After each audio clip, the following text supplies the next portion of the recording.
तभी बुलाए आगे।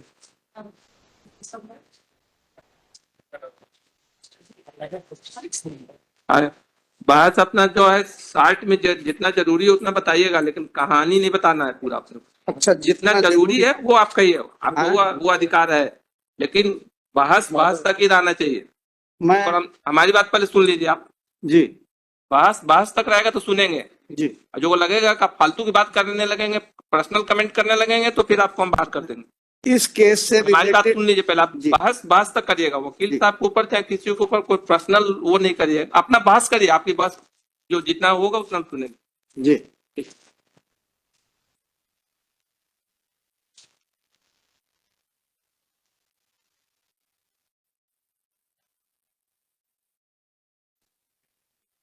चल, आप भी ले लीजिए और लिख लीजिए। आपने लिखित बहस दे दिया, इसमें कुछ मौखिक भी बताना उसको बता दीजिए। चलिए। दांडिक परिवाद क्रमांक 14/6/94/2017 एवं दांडिक परिवाद क्रमांक 18/9/21। पूरा पढ़ना है क्या आपको? हैं? पूरा पढ़ना है तो हम भी पढ़ लेंगे, आपको मेन चीज वो बताइए। अच्छा पूरा पढ़ के उसमें हाँ, सुनाइए, मेरी मेन चीज वो बता दीजिए। हाँ, मेरी मेन चीज ये है हाँ, कि मेरी चेकबुक मेरी सास ने चोरी कर ली थी यस, ठीक है। 2003 में। इस बात का कब पता लगा मेरे को? 2004 में। हंसना नहीं है, जो भी हो उसका राइट है, उसको बोलने दीजिए। जिसका जो राइट है जैसा है, उसको जो चेकबुक थी, सबको सुनने के लिए ही बैठे। जो चेकबुक थी, चेकबुक में मैंने साइन करके रखे थे, और इसलिए रखे थे कि मेरी जो पहली पत्नी थी उसने भरण पोषण की दावा करने के लिए उसने दावा कर दिया था।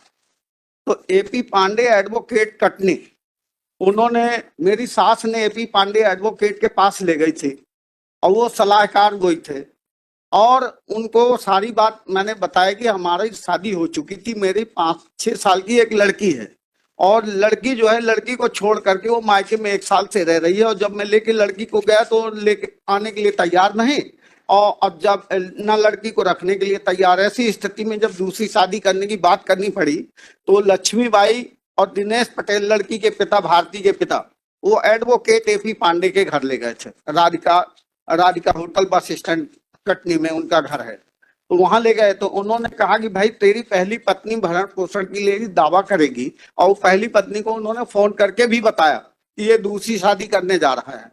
तो अब तो उससे पहली पत्नी को उकसा करके इन्होंने उससे दावा करवा दिया, और दावा करवा करके अब मेरे को उसने बोला धारा 125 के तहत मेंटेनेंस के लिए ये जब दावा करेगी तो तू दिल्ली में अपना व्यापार करेगा या केस लड़ने के लिए कटनी आएगा। तो मैंने बोला तरीका बताइए कि ना आना पड़े, उसका क्या तरीका है? उन्होंने बोला एक काम करो, तुम चेक बुक में साइन करके, ये लक्ष्मीबाई जा रही अपनी लड़की के साथ दिल्ली से शादी करेगी, और शादी करके जब आएगी तो वो चेक बुक इसको दे देना। तो ये लाके मेरे को दे देगी, और मैं ये चेक में तुम्हारी जो पहली पत्नी के लिए न्यायालय, जो कटनी न्यायालय जो है भरण पोषण के लिए राशि जो दावा पेश करेगी, उतना अमाउंट भर के तुम्हारी पहली पत्नी को कोर्ट के समक्ष ये चेक भर करके दे दिया करूंगा। तो इसको भरण पोषण की राशि मिलती रहेगी, और तुम आराम से शादी करके, लक्ष्मीबाई की लड़की भारती के साथ शादी करके आराम से तुम दिल्ली में रहना। अब जब मैंने पता किया कि मेरे जो चेक दस्तखत करा करके ये ले गई थी ब्लैंक चेक, तो ये चेक मेरी पहली पत्नी को दिए कि नहीं दिए, धारा 125 में मेंटेनेंस के लिए ये दावा किया था, ये दावा किए का।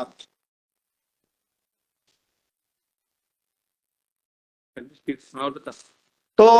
तो जब मेरे को ये पता लगा कि जो मेरी पहली पत्नी का जो अधिवक्ता आरती चतुर्वेदी है, उन्होंने वादी की तरफ से ये निवेदन किया कि वादी की तरफ से कोई जवाब नहीं मिल रहा, और उनका आवेदन को निरस्त करा दिया मेरी पहली पत्नी के अधिवक्ता ने। मतलब मेरी पहली पत्नी को भरण पोषण की राशि जो देने के लिए मैं सोचा है केस चलेगा, कोर्ट ऑर्डर करेगी, और जितना ऑर्डर करेगी उतना अमाउंट भर के दे दिया करना वकील साहब, ये कह करके हमारी बात हुई थी। तो मैं उसी वादे के मुताबिक मैंने चेक बुक में साइन करके दे दिया। अब जब लक्ष्मीबाई सास ने वो एपी पांडे को चेक बुक ना दे करके वो अपने पास रखी रही, और जब मैं गांव आया तो ये मेरे गांव की जमीन में खेती करने के लिए जाने लगी ट्रैक्टर लेके। गांव वाले ने जब बताया तो मैंने बोला कि भाई एक बात ये बताओ कि मैंने शादी तुम्हारी लड़की से किया है, ना कि तुम मेरी प्रॉपर्टी के चक्कर में क्यों नजर डालती हो। तो वो कहती है मैंने अपने फायदे के लिए शादी किया है, और मैंने अपने फायदे के लिए शादी किया है। अब मैं तेरे को ऐसी जगह खड़ा कर दी हूँ कि तेरे को आत्महत्या करने के सिवा तेरे पास कोई रास्ता नहीं है। ठीक। वो मुझे और वो मेरे, तो जब उसने ऐसा बोला तो मैं दिल्ली वापस गया। मैं पत्नी को, भारती पटेल को, मैंने बोला तेरी माँ की नीयत ठीक नहीं है। तो जो कोरे स्टाम्प में, चेक बुक में हिंदी में उसने साइन करा लिया था, तो अब उसका तो इस्तेमाल ये गलत तरीके से करने जा रही है। तो तू ऐसा कर कि ये सारे दस्तावेज इससे वापस ले ले। ये आई मेरे साथ में भारती पटेल मई 2004 में, और जब आई और उसने अपनी माँ से बात की, और उसकी माँ ने मेरे को 1 किलोमीटर दूर मेरी सास का घर था, नानी सास के यहाँ, वहां भेज दी। मैं उधर रहा। रात में माँ बेटी की आपस में जो भी चर्चा हुई, और मैंने जब सुबह आया ससुराल में तो मैंने पूछा पत्नी से कि वो चेक बुक स्टाम्प हुंडी वापस करी कि नहीं तेरी माँ।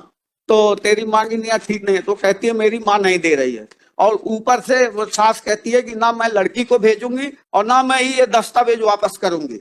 और बोली कि अब वो ऊपर से मेरी पत्नी को, मेरा ससुर दिनेश पटेल और मेरी पत्नी मेरी सासू माँ लक्ष्मीबाई पटेल लड़की की बाहें पकड़ के और जंगल तरफ ले जाने लगी, कलवारे जंगल तरफ। तो मैंने बोला तुम्हारा मकसद क्या है। तो बोले कि मेरी लड़की ने एक्सपायर डेट की गोली खा के पेट में बच्चा खत्म कर दिया, तो तेरे को मरवाने में कितनी देर लगाएगी। तो मैंने बोला मुझे मरवा के तुझे क्या फायदा मिलेगा। तो सास ने काम के हिसाब से बताइए, बाकी पूरा फैक्ट नहीं जो नहीं, जरूरत इसी हो केस से रिलेटेड ठीक, चीज, ठीक। इसी केस से रिलेटेड चीज है। तो कहती है जब तक तू मरेगा नहीं तब तक तेरी प्रॉपर्टी मेरे को मिलेगी नहीं। तो मैंने बोला अच्छा। तो मैंने बोला मैं जो कमाता हूं मैं अपनी पत्नी और बच्चों के लिए कमाता हूं, तुम्हारे लिए नहीं कमाता।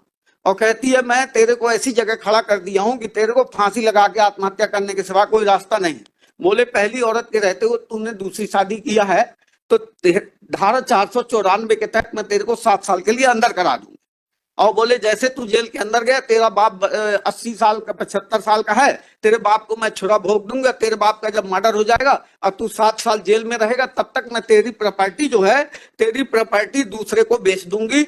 और क्योंकि तेरे न रहने के बाद मैं ये कागजों में जिनमें दस्तखत करा, इन कागजों के माध्यम से तेरी प्रॉपर्टी लड़की के नाम में करा लूंगा, और लड़की से ये प्रॉपर्टी मैं अपने लड़के के नाम में करा लूंगा, और लड़की को भेज दूंगा दूसरी जगह। तो लड़की को दूसरा आदमी मिल जाएगा, मुझे दौलत मिल जाएगी। वो पूरा कहानी वहां वाला नहीं बताइए, इसमें आर्गुमेंट करिए, इस पॉइंट पर आइए। हाँ चलिए। तो जब उसने ऐसी बकवास करी तो मैंने तत्काल एक लिखित शिकायत पुलिस थाना मंदिर मार्ग को स्पीड पोस्ट के जरिए 9/6/2004 को मैंने लिखित शिकायत कटनी से ही भेज दिया। और दैनिक मध्य प्रदेश कार्यालय में, समाचार पत्र कार्यालय कटनी जाकर के वहां पर मैंने 10/6/2004 में प्रकाशन कराने के लिए 9/6/4 को मैंने शुल्क 600 रुपए जमा किए, आम सूचना प्रकाशित कराने के लिए। मैंने बोला तुम जब मेरे को धोखा दे रही हो तो मैं अपनी लड़की के साथ शादी करने के बाद इस तरह से षड्यंत्र रचना ये शोभा नहीं देता। कहती है मैं अपना मकसद कामयाबी करने के लिए किसी भी हद तक जा सकती हूँ। और आगे बढ़ो। तो मैंने बोला अच्छा। मैंने तत्काल स्टॉप पेमेंट के लिए एप्लीकेशन GPO नई दिल्ली 1 को भेज दिया, और मैंने दिल्ली जाकर के फिर थाने में मैंने पूछा कि मैंने जो 9/6/2004 को लिखित शिकायत पुलिस को भेजी है उसके ऊपर पुलिस ने क्या कार्रवाई की है। तो पुलिस ने कहा कि तुम जो शिकायत भेजो वो शिकायत दिखाओ कौन सी है। मैंने दिखाया तो उन्होंने 24/7/2004 को उन्होंने रिसीविंग दी, और मैंने अपने जीपीओ जाकर के गोल्ड डाकखाना पोस्ट ऑफिस नई दिल्ली 1 जाकर के मैंने 3/7/2004 को मैंने अपना खाता बंद करा दिया। अब ये सारी कार्रवाई करने के बाद में मेरी सास ने मेरे खाता नंबर 848877 के एक चेक को 266377 नंबर में 1 लाख रुपए भरकर मेरे खिलाफ दावा कर दिया। उसने कहानी ये बनाई कि मैंने दमान को 1 लाख रुपया नकदी दिया था, और जब ये मैंने इससे पैसा मांगा तो इसने मेरे को पैसा वापस नहीं किया, मुझे चेक दिया। ये मेरे साथ चीटिंग किया है। जब मुकदमा चलने के दौरान जब मैंने सारी चीजें न्यायालय ने देखी तो लोअर कोर्ट ने मेरे खिलाफ फिर भी ऑर्डर कैसे कर दिया कि जो 10/6/2004 का प्रकाशन था उसको 10/6/7 न्यायालय लिखती है, और 3 साल बाद की डेट, और न्यायालय लिखती है कि प्रकरण न्यायालय में पहले प्रस्तुत हो गया और प्रकाशन 3 साल बाद हुआ, उसका फायदा आपको नहीं मिलेगा, और मेरे खिलाफ ऑर्डर कर दिया। जब मैंने अपीली कोर्ट JR बच्चन साहब की अदालत में मैंने उसकी अपील की, तो अपीली न्यायालय ने जब उस मैटर को देखा और बारीकी से जब अध्ययन किया तो पता लगा कि मुझे दोष मुक्त किया। और उसी समय मेरे चचेरे भाई को पूरी जानकारी थी कि मेरा सास का मेरे से विवाद चल रहा है, और मेरे चचेरे भाई को पूरी जानकारी थी कि मेरी चेकबुक मेरे सास को कैसे मैंने दस्तखत करके दिया। मैंने ही खुद बताया था चचेरे भाई को। अब मैंने बोला कि भाई ऐसा ऐसा कर दिया, अब ये मेरे साथ षड्यंत्र रच रही है। तो बड़े भाई ने मेरे को गाली दिया, बोला मैं तेरे ऊपर कभी विश्वास नहीं करता था कि तू इतनी नीचे हद तक गिर जाएगा, एक औरत के चक्कर में शादी करने के लिए तू चेकबुक में साइन करके दे देगा। तो मेरे को तो गाली दे रहा था। फिर बोले कि तुम ऐसा कर, तू केस लड़। और वो कहां तक लड़ेगी, मैं उससे केस लड़ता रहा। बाद में ये पता लगा कि वो मेरी सास से मेरा चचेरा भाई जाके मिल करके 2 चेक लेके आ गया, और इसने भी उसी चेकबुक के 2 चेक 79 26 63 79 26 63 80 इसने लगा दिए। ठीक हो गया। हाँ, और ये फर्जी वचन पत्र तैयार किया है। फर्जी वचन पत्र तैयार करके और ये साबित करना चाहता है कि इसने मेरे घर में आकर के चेक दिया। इसके ये फर्जी वचन पत्र है, जितने गवाही हैं वो सारे फर्जी हैं। तो मैं न्यायालय से ये निवेदन करता हूं कि न्यायालय कानूनी कार्रवाई करे और दिल्ली पुलिस को निर्देश दे न्यायालय कि इनके खिलाफ मुकदमा दर्ज करके इनके खिलाफ कानूनी कार्रवाई करे। और अगर ऐसा नहीं करती न्यायालय तो मुझे फांसी लगा के आत्महत्या करना पड़ेगा। मेरे सामने ऐसी परिस्थिति है, तो इसलिए न्यायालय से। अब तुम्हारा पास पूरा हो गया जी, आगे से इतना कहना नहीं, फांसी लगाना हो तो कोई रोका नहीं है। ठीक, यहाँ बहस करने के लिए आए हो। मैं न्यायालय से मैं यहाँ अपनी पीड़ा न्यायालय से सुना सकता हूँ। तुम्हारी पूरी बात सुन रहे हैं, पुलिस को मैंने बात सुन रहे हैं जी। ये धमकी और फांसी थी, इसको करना हो तो तुम बात जो करना, तुम्हारी बात सुन रहे हैं ना जी, सुन रहे हैं। हाँ, सबका काम रोक कर तुम्हारी बात सुन रहे हैं ना। तो मेरे ये जो दस्तावेज हैं ये जब्त कराने के लिए पुलिस को निर्देश दे, इनके खिलाफ मुकदमा दर्ज कर दे। ये हुंडी का ये भी पेपर उसी पेज का एक पेपर किताब का फाड़ करके दी थी, और इसी तरह के पेपर में इसको उसमें लगाकर आवेदन के साथ उसको पेश करना है। आवेदन के साथ आवेदन के साथ जी, आवेदन के साथ पेश करना, तब उसको लेना जी। ठीक, अगले हफ्ते तारीख देती पेश करिए आवेदन के साथ उसको जी।